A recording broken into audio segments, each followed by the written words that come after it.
எல்லாருக்கும் வணக்கம். மீண்டும் மெய்ப்பொருள் காண்க தளத்திற்கு எல்லாரையும் நான் வரவேற்கிறேங்க. இன்றைய பதிவுல நம்ம கேள்விகளை மட்டும் பார்ப்போங்க. நான் என்னுடைய வியூல கேள்விகளுக்கு பதில் சொல்லிடுறேன். அது போக நீங்க உங்களுடைய செபி ரிஜிஸ்டர்ட் அட்வைசர்ஸ் இல்ல ரிலேஷன்ஷிப் மேனேஜர்ஸ் இல்ல யாரைனாலும் ஃபாலோ பண்ணுங்க. பட் நீங்க கண்டிப்பா ஸ்டடி பண்ணணும். இன்வெஸ்ட் பண்றதுக்கு முன்னாடி இது ஒரு வேல்யூபிள் இன்புட்ஸா எடுத்துக்கலாம். ஃபர்ஸ்ட் ஜீரோ த ஆப் பத்தி கேட்டிருக்கிறாங்க சார், சேஃப் தானா அப்படின்னு சொல்லிட்டு. ஜீரோ த ஆப் சேஃப் தாங்க, அதை பத்தி நம்ம எந்த சந்தேகமும் பட தேவையே இல்லை. ஜீரோதாவா இருக்கட்டும், இல்லை அப்ஸ்டாக்ஸா இருக்கட்டும், இல்லை குரோவா இருக்கட்டும்.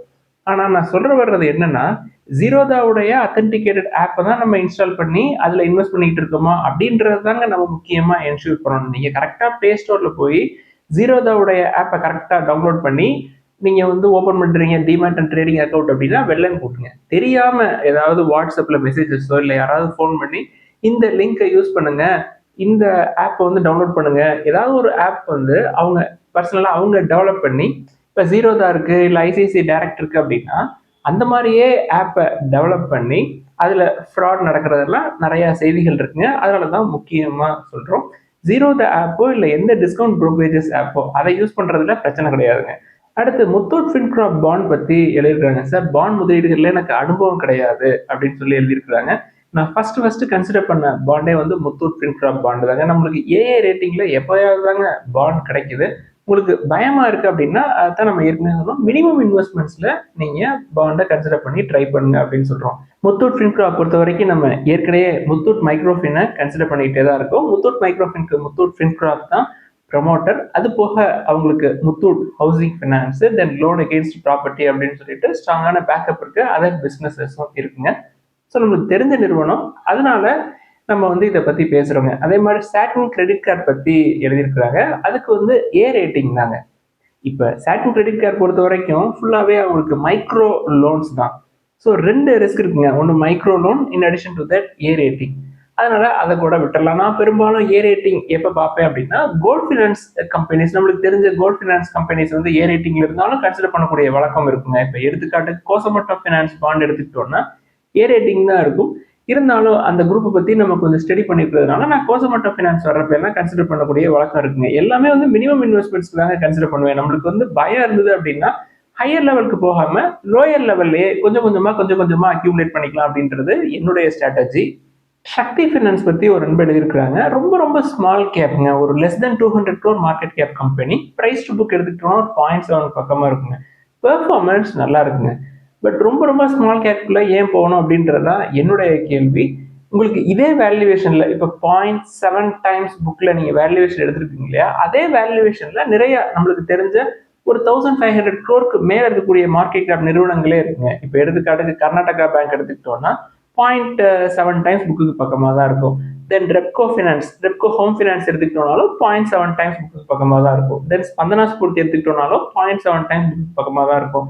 தென் சூரியோ ஸ்மால் ஃபினான்ஸ் பேங்க் எடுத்துக்கிட்டோம்னாலும் 0.7 டைம்ஸ் புக்கு பக்கம் தான் இருக்கும். இது எல்லாமே கொஞ்சம் பெரிய கம்பெனிங்க. சக்தி ஃபினான்ஸை கம்பேர் பண்றப்ப ஸ்மால் கேப் தான். பட் மார்க்கெட் கேப்னு எடுத்துக்கிட்டீங்கன்னா ஒரு 1000 crore மேல இருக்குங்க. HCL டெக்னாலஜிஸ் பத்தி ஒரு நண்பர் எழுதியிருக்காங்க. Sir price to earnings 20 times பக்கமா வந்துருச்சு அப்படின்னு சொல்லி எழுதியிருக்காங்க. 10 டைம்ஸ் ஏர்னிங்ஸ் கூட வரலாம். பட் இப்பயுமே HCL டெக்னாலஜிஸை கம்பேர் பண்றப்ப டிசிஎஸ்ஓ இன்ஃபோசிஸோ லோயரான லெவல்ல தாங்க இருக்கு. இப்போ லாஸ்ட் ட்ரேடிங் செஷன் எடுத்துக்கிட்டோம்னா இன்ஃபோசிஸ் டிசிஎஸ்லாம் பயங்கரமா அடிச்சிருந்தாங்க. இன்ஃபோசிஸ் டிசிஎஸ் பொறுத்த வரைக்கும் அது 5 year லோல இருக்குங்க. ஆனா HCL டெக்னாலஜிஸ் இன்னும் 5 year லோக்கு வரல. அதே மாதிரி டிசிஎஸ் இன்ஃபோசிஸ் பத்தியும் நண்பர்கள் எழுதியிருக்கிறாங்க. சார் லோயர் லெவல்ல இருக்கே அப்படின்னு சொல்லிட்டு இன்னுமே கீழே போறதுக்கான வாய்ப்புகள் இருக்குங்க. தொடர்ந்து அதுல செல் ஆஃப் கண்டினியூ ஆகுது. ஏஐ டிஸ்ட்ரப்ஷன் ஃபியர் இருக்கும். தென் ரெவன்யூ கைடன்ஸ் அப்படின்றது கம்மியா தான் கொடுத்துருக்காங்க. தென் இந்த பிசினஸ் எல்லாமே, அதாவது ஐடி கெயின்ஸ் எல்லாமே வந்து அவங்களுடைய நியூ ஐடென்டிட்டியை நோக்கி போறாங்க. ஒரு டிரான்சிஷன் ஸ்டேட்ல இருக்கிறாங்க. இதற்கான கால அவகாசம் அப்படின்னு எடுத்துக்கிட்டோம்னா ஒரு 6 to 7 years ஆகலாம். ஸோ இது வந்து இன்னும் பாட்டம் அவுட் ஆகலை அப்படின்னு எடுத்துக்கலாங்க. நம்ம ஏற்கனவே சொன்ன மாதிரி இப்போ இன்ஃபோசிஸோ இல்லை டிசிஎஸ்ஓ எடுத்துக்கிட்டோம் அப்படின்னா இது எல்லாமே 10 டைம்ஸ் ஏர்னிங்ஸ் வரைக்கும் கீழே வர்றதுக்கான வாய்ப்புகள் இருக்குங்க. அதனாலதான் அக்ரெசிவா கீழே வர்றதுக்கான வாய்ப்புகள் இருக்கு அப்படின்னு சொல்லி தான் நான் வந்து பெரும்பாலும் விப்ரோவை கன்சிடர் பண்றேங்க. எல்லாருமே வந்து அவங்களுடைய ஐடென்டிட்டியை, அதாவது ஐடி சர்வீஸ் கம்பெனி அப்படின்றதுல இருந்து AI technology services and other businesses, குறிப்பா டேட்டா சென்டர்ஸா இருக்கட்டும் இல்ல பியாண்ட் ஐடி அவங்களோட பிசினஸை எக்ஸ்பேண்ட் பண்றதுல தீவிரமா இருக்கிறாங்க. இப்போ விப்ரோ எடுத்துக்கிட்டோம்னா ஷேர் ப்ரைஸ் கொஞ்சம் கம்மியாக இருக்குங்க. வேல்யூவேஷன்ஸ் தான் நம்ம பார்க்கணும்.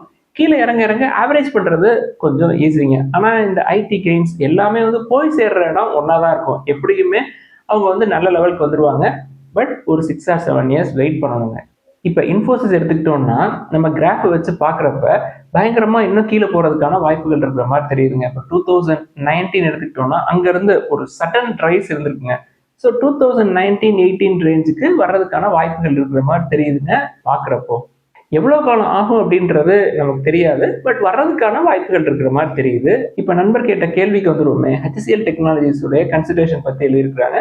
கீழே வர்றதுக்கு வாய்ப்புகள் இருக்கு. அதனால கவனமா 1, 2 அப்படின்னு சொல்லி ஸ்லோவா பார்க்கலாம். இதே தாங்க டிசிஎஸ்க்கும் இன்ஃபோசிஸ்க்கும். RSI இண்டிகேட்டர்லாம் நீங்க பாப்பீங்களா சார்? 30 அப்படின்ற ஒரு த்ரெஷோல்ட் லெவலுக்கு கீழே வர்றப்பயோ இல்லை அதுக்கு மேலே போறப்பயோ இதை வச்சு ஸ்டாக்ஸ் கன்சிடர் பண்ணக்கூடிய வழக்கம் இருக்கா அப்படின்னு சொல்லி கேட்டுருக்காங்க. நோ, எனக்கு அந்த பழக்கம் கிடையாது. நான் அதை பார்க்கறதும் இல்லைங்க. KPIT டெக்னாலஜிஸ் பற்றி எழுதியிருக்கிறாங்க சார். நெக்ஸ்ட் 5 இயர்ஸ்ல இது எப்படி இருக்கும் அப்படின்னு சொல்லிட்டு எங்கேயுமே போகாம இதே இடத்துல சுத்திட்டு இருக்கிறதுக்கான வாய்ப்புகளும் இருக்குங்க. அதாவது இப்போ கீழே வந்துகிட்டு இருக்கு இல்லையா, இன்னும் எவ்வளவு தூரம் கீழே வரும்னு தெரியாது. கீழே வந்துட்டு சில ஆண்டுகளுக்கு அப்படியே சைட்வேஸ்ல போறதுக்கான சான்சஸும் இருக்கு. நல்ல லெவலுக்கு வந்திருக்குங்க. அதாவது 27 டைம்ஸ் ஏர்னிங்ஸ் வந்திருக்கு. நம்ம 45ல இருந்து பார்த்துட்டு இருக்கிறோம். இப்போ பயங்கரமா 30% பக்கமா கீழே இறங்கியிருக்கு. இப்போ உள்ள போனோம் அப்படின்னா நம்மளுக்கு சான்சஸே வந்து ஒரு 3 or 4 இயர்ஸ் கிடைக்கலாம். அதுக்கப்புறம் அது நல்ல ரிட்டர்ன்ஸை நம்ம பார்க்கறதுக்கு ஒரு 7 to 10 இயர்ஸ் ஆகலாம். நிலைமை அப்படிதாங்க இருக்கு இன்னைக்கு. முத்தூட் ஃபினான்ஸ் பத்தி எழுதியிருக்கிறாங்க. நல்ல வேல்யூவேஷன்ல இருக்கா அப்படின்னு சொல்லிட்டு காஸ்ட்லியான சைட்ல இருக்குங்க. நம்ம ஃபினான்ஸோ கோல்ட் ஃபினான்ஸோ பேங்கிங்கோ பிரைஸ் டு புக் அப்படின்றது 1.5க்கு கீழே இருக்கணும் அப்படின்னு நான் எக்ஸ்பெக்ட் பண்ணுவேன். அது 1.5 விட அதிகமா இருக்குங்க. அதாவது 3 டைம்ஸ்க்கு மேல இருக்கிற மாதிரி தெரியுது. ஸோ அது காஸ்ட்லி தான். மணப்புறமும் காஸ்ட்லி தான். கோல்ட் ஃபினான்ஸ் வேணும் அப்படின்னா எனக்கு இப்பயுமே சவுத் இந்தியன் பேங்க் நல்ல லெவல்ல இருக்குங்க. ஸோ அது தவிர வேற எங்கேயும் போகணுன்ற அவசியம் கிடையாது. டாடா மோட்டார்ஸ் பத்தி எழுதியிருக்கிறாங்க. பிவி லோயர் லெவல்ல தாங்க இருக்கு. சிவி கொஞ்சம் ரேலி ஆகி கீழே வந்திருக்கு. இவிகோட அக்விசிஷன் பத்தி நம்ம பேசியிருக்கோம். $4.4 பில்லியன் அக்விசிஷன். அந்த அக்விசிஷன் முடியணும் அப்படின்னா நிறைய ஃபார்மாலிட்டிஸ் தென் ரெகுலேட்டரி அப்ரூவல்ஸ்லாம் இருக்குங்க. யூரோப்ல ஒரு பிசினஸ் அக்வயர் பண்றதுக்கு it would take some time. அவங்க அமௌண்ட்டும் அரேஞ்ச் பண்ணணும். கண்டிப்பா இந்த அக்விசிஷனுக்காக கடன்லாம் வாங்குவாங்க. கம்பெனிக்கு கடன் இருக்கும். நல்ல பெர்ஃபார்மன்ஸ் காட்டுறப்ப ஷேர் பிரைஸ் மேலே போகும். என்னை பொறுத்த வரைக்கும் இருக்கிற சிவியை நான் பத்திரமா வச்சுக்குவேன். பிவி கீழே இறங்க இறங்க கன்சிடர் பண்ணுவேன். சிவி ஒரு லெவலுக்கு மேலே கீழே இறங்குது அப்படின்னா அதையும் நம்ம பார்க்கலாம். இப்போதைக்கு எனக்கு பயங்கரமா ரேலியான மாதிரி தான் தெரியுது. அதே மாதிரி பிவி பிசினஸ் எடுத்துக்கிட்டோம்னா மஹேந்திரா அண்ட் மஹேந்திராவை பற்றியும் நண்பர்கள் எழுதியிருந்தாங்க. 24 டைம்ஸ் ஏர்னிங்ஸ்ல இருக்கு அப்படின்னு சொல்லிட்டு. அது ஒரு ஹோல்டிங் பிசினஸ் மாறிங்க. அதை கன்சிடர் பண்ணீங்க அப்படின்னா அவங்களுடைய அதர் பிசினஸஸ்லையும் மஹேந்திரா அண்ட் மஹேந்திரா ஒரு 50+% ஸ்டேக் வச்சிருப்பாங்க. நல்ல லெவல்ல தாங்க இருக்கு. எல்லா பிசினஸும் சேர்த்து 24 டைம்ஸ் ஏர்னிங்ஸ்ங்கிறது கம்மி தான். பட் விஷயத்தை நீங்க புரிஞ்சுக்கணுங்க. பயங்கரமா ரேலி ஆயிருக்குங்க.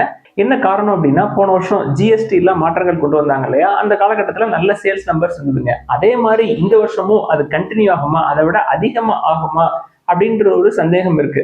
2 வீலர்ஸா இருந்தாலும் சரிங்க, 4 வீலர்ஸா இருந்தாலும் சரிங்க, மாடரேஷன் கண்டிப்பா இருக்கதான் செய்யும். ஸோ மாடரேஷன் இருக்கு அப்படின்னா ஷேர் பிரைஸ்லயும் அது ரிஃப்ளெக்ட் ஆகும். கீழே இறங்கி வர்ற மாதிரி தெரியுது. அந்த காலகட்டத்தை கடக்கிறப்ப பெர்ஃபார்மன்ஸ் நல்லா காட்டல அப்படின்னா இன்னுமே நல்லா கீழே வருங்க. இது வந்து மஹேந்திரா அண்ட் மஹேந்திராவுக்கு மட்டும் இல்லைங்க, ஹீரோ மோட்டர் கிராப்க்கும் இதே நிலைமை வரலாம், டிவிஎஸ்க்கும் இதே நிலைமை வரலாம். எப்போ அப்படின்னா போன வருஷம் சேல்ஸ் நம்பர்ஸை கம்பேர் பண்றப்ப இந்த வருஷம் சேல்ஸ் நம்பர்ஸ் கூடல அப்படின்னா கண்டிப்பா ஷேர் பிரைஸை அடிப்பாங்க. பட் ஹீரோவை கம்பேர் பண்றப்ப இல்ல டாடா மோட்டார்ஸ் பிவியை கம்பேர் பண்றப்ப எம்என்எம் பயங்கரமா ரேலி ஆயிருக்கு. ஸோ அது பயங்கரமா கீழே வர்றதுக்கான வாய்ப்புகள் இருக்கலாம். அடுத்து எல்என்டி பத்தி எழுதியிருக்கிறாங்க. 30 டைம்ஸ் ஏர்னிங்ஸ் பக்கமா இருக்குங்க. நல்ல பிசினஸ். இப்ப இஎம்எஸ் செக்டாருக்குள்ளேயும் நாங்க ஸ்ட்ராங்கா என்ட்ரி கொடுப்போம் அப்படின்ற செய்திகள் கூட நேற்று முன்தினமோ நான் படிச்சேன். அதற்காக கம்பெனி முதலீடு பண்ணுவாங்க. தென் எலக்ட்ரானிக்ஸ் அண்ட் ரிலேட்டட் ப்ராடக்ட்ஸும் வந்து ரெடி பண்றதுக்கான ஒரு திட்டத்தை வச்சிருக்கிறாங்க. ஸோ தனியா இஎம்எஸ் ஸ்டாக் அப்படின்னு சொல்லி ஹையர் வேல்யூவேஷன்ல எங்கேயும் போய் மாட்டிக்க தேவையில்லை. எல்என்டி இருந்தா இருக்கிறதே போதும்.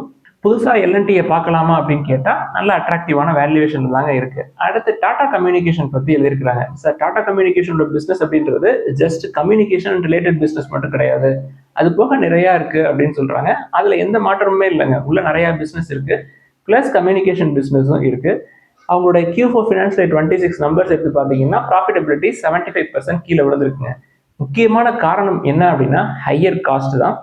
ஸோ அந்த பிஸ்னஸை பொறுத்த வரைக்கும் செலவுகள் அதிகமாக இருக்கும். காஸ்ட்லியான பிஸ்னஸ் அப்படின்றது வேல்யூவேஷன் வைஸ் ஒன்றுங்க, அது போக இவங்களுடைய இன்புட் காஸ்டே வந்து ரொம்ப அதிகமா இருக்கும். அதனால தாங்க நம்ம அதை பார்க்கறது இல்லை. அவங்க கம்பெனி ப்ராஃபிட் பண்ணுவாங்க, க்ரோ ஆக தான் செய்வாங்க, செலவுகள் இருக்கும், அதைத்தான் நம்ம ஸ்ட்ரெஸ் பண்ணி சொல்றோம். டெட்டும் ஜாஸ்தி. தென் செமிகண்டக்டர் ஸ்டாக்ஸ் பத்தி எழுதியிருக்கிறாங்க. செமிகண்டக்டர்ஸ் அப்படின்னா யூஎஸ்ஓ இல்லை ஜப்பான் சைடோ போயிடுறது நல்லதுங்க.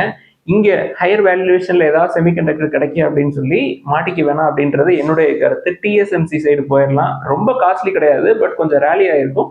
வெயிட் பண்ணி டிஎஸ்எம்சியை கூட பிடிக்கலாம். அவங்கள்ட்ட தான் மார்க்கெட் ஷேர் அதிகமா இருக்கு. அடுத்து டாடா எலக்ட்ரிக்ஸ் பத்தி எழுதியிருக்கிறாங்க. என்னுடைய நண்பர் வந்து எடுத்திருக்கிறார் சார் அந்த நிறுவனத்தை, அதை என்ன பண்றது அப்படின்னு சொல்லி கேட்டாங்க. எடுத்துட்டீங்க, பத்திரமா வச்சுக்கோங்க. காஸ்ட்லியான பிசினஸ் எடுத்துக்கிட்டீங்க அப்படின்றத புரிஞ்சுக்குங்க. பெர்சிஸ்டன்ட் பத்தி எழுதியிருக்கிறாங்க. நல்ல பிசினஸ்ங்க, பட் காஸ்ட்லியான பிசினஸ். லோயர் லெவல்ல பிடிச்சிருந்தீங்க அப்படின்னா பத்திரமா வச்சுக்கலாம். பட் நமக்கு ஏஐ அண்ட் ரிலேட்டட் செக்டர் வேணும் அப்படின்னா ஹாப்பியஸ்ட் மைண்ட்ஸ் வந்து ஐடிசி இன்ஃபோடெக் எடுக்கிற மாதிரி செய்திகளை நம்ம டிஸ்கஸ் பண்ணியிருக்கோம். பொறுமையா இருந்தோம் அப்படின்னா நம்மளுக்கு ஐடிசி மூலமாவே ஒரு ஏஐ பிசினஸ் கிடைக்கிறதுக்கு வாய்ப்புகள் இருக்கு. தென் ஜிஇ பவர் பத்தி கேட்டிருக்கிறாங்க. கம்பெனியை பொறுத்த வரைக்கும் ஆல்மோஸ்ட் டெட் ஃப்ரீங்க. அவங்களுடைய ஃபோக்கஸ் வந்து thermal and hydro power plant related equipments வந்து அவங்க ரெடி பண்ற மாதிரி தெரியுது. நல்ல வேல்யூவேஷன்ல தாங்க இருக்கு. 12 times earnings, debt to equity 0.05 தான். என்ன புரிஞ்சுக்கணும் அப்படின்னா இந்த நிறுவனத்தை பொறுத்த வரைக்கும் இபிசி தாங்க, பவர் ஜென்ரேஷன் எக்யூப்மெண்ட் ரெடி பண்றவங்க தான். ஒரு 3500 crore மார்க்கெட் கேப் கம்பெனி, நல்ல லெவல்ல தான் இருக்கு. ஜிஇ வெர்னோ டிரான்ஸ்மிஷன் அண்ட் டிஸ்ட்ரிபியூஷன் பத்தி எழுதியிருக்காங்க. கம்பெனி ரொம்ப ரொம்ப காஸ்ட்லியான சைட்ல இருக்குங்க, பிளஸ் பயங்கரமா ரேலியும் ஆயிருக்கு. அடுத்து ஐடிஎஃப்சி ஃபர்ஸ்ட் பேங்க் பத்தி எழுதியிருக்கிறாங்க. கம்பெனி இப்பயுமே நல்ல லெவல்ல இருக்குங்க. ஒரு 1.5 மாசத்துக்கு முன்னாடி ஷேர் பிரைஸ் போட்டு பயங்கரமா அடிச்சாங்க. ஒரு 25% பக்கமா கீழே இறங்கி இருந்தது. வாய்ப்புகளை பயன்படுத்திக்கிங்க அப்படின்னு சொல்லியிருந்தோம். என்ன காரணம் அப்படின்னா சண்டிகர் பிரான்ச்ல ஒரு ஃப்ராட் நடந்தது, அதை வெளில கொண்டு வந்தாங்க. அதனால ஷேர் பிரைஸ் அடிச்சாங்க. Q4ல லாஸ் எடுப்பாங்க அப்படின்னு நம்ம எதிர்பார்த்துட்டு இருந்தோம். But Q4 financial year 25 compare பண்றப்ப ஒரு 5% ப்ராஃபிட் ஏறி இருக்குங்க. இயர் ஆன் இயர் பேசிஸ்ல 309 crore இருந்தது, இப்ப 319 crore ஏறி இருக்குங்க. அதாவது சண்டிகர் பிரான்ச்ல நடந்த ஒரு ஐசோலேட்டட் இன்சிடென்ட், அந்த இன்சிடென்ட் மட்டும் நடக்கல அப்படின்னா இந்த குவார்டர்ல அவங்களுடைய ப்ராஃபிட் அப்படின்றது 145% ஏறி இருக்குங்க. இயர் ஆன் இயர் பேசிஸ்ல 746 crores ப்ராஃபிட் பண்ணிருக்கலாம். ஆக அந்த ஐசோலேட்டட் இன்சிடென்ட்டோட இம்பாக்ட் அப்படின்றது போஸ்ட் டாக்ஸ் 483 crores இருக்குங்க. இந்த 483 crores அப்படியே எக்ஸ்பென்சஸ்க்கு கீழே கொண்டு வந்துட்டாங்க. ப்ரொவிஷன் வந்து பயங்கரமா குறைஞ்சிருக்குங்க. 2 years லோல இருக்கு. அது போக ஒரு முக்கியமான ஹிண்ட்டும் கொடுத்துருக்காங்க. Q1 ஃபினான்ஷியல் 27 பொறுத்த வரைக்கும் ஃபர்ஸ்ட் மந்த் ஸ்ட்ராங்கா நாங்க ஸ்டார்ட் பண்ணிருக்கோம் அப்படின்னு சொல்லியிருக்காங்க. ஐடிஎஃப்சி ஃபர்ஸ்ட் பேங்கோடைய சாலிடான ரிசல்ட்ஸை சந்தை எப்படி பாக்குது அப்படின்னு சொல்லி நம்ம நாளைக்கு டிஸ்கஸ் பண்ணுவோம். 5% அப் தான், ஆனாலும் வர வேண்டிய ப்ராஃபிட் அவங்களுக்கு வரல. ஷேர் ஹோல்டர்ஸ், இன்வெஸ்டர்ஸ் எப்படி அதுக்கு ரியாக்ட் பண்றாங்க அப்படின்றத பார்ப்போம். ஸோ என்ன நடக்குது அப்படின்றத பார்த்துட்டு இன்னும் லோயர் லெவலுக்கு போனா நம்மளுக்கு நல்ல வாய்ப்பு தானே.